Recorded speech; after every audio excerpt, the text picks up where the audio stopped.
अस्सलामुअलैकुम one class.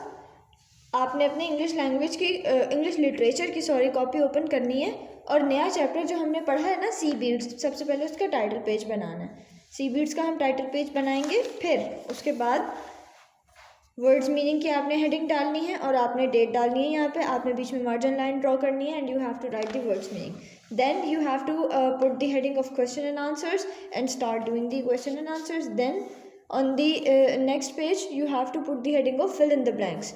फिर उसके नेक्स्ट पेज पे कौन सी, आरटीसी की आपने आरटीसी करना है अपना, यहाँ पर कंप्लीट हो जाएगा आपका।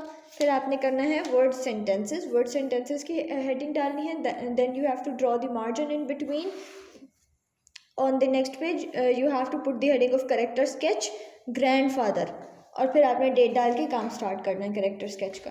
सबसे लास्ट में जो है ये ट्रू फॉल्स हैं ऑल चैप्टर्स। ये जो हमने पिछले फाइनल टर्म के चैप्टर्स पढ़े हैं उस उनके ट्रू फॉल्स जो हैं वो कंबाइन होंगे, वो यहाँ पे होंगे। ठीक है, आपने इस तरह ये पूरा काम करना है बोर्ड से देख के। मैं आपको इनकी पिक्चर सेंड कर दूँगी बोर्ड की, आपने बोर्ड से कॉपी करके काम करना है और बिल्कुल साफ़ सुथरा और नीट एंड क्लीन काम होना चाहिए। ओके, अल्लाह हाफ़िज़।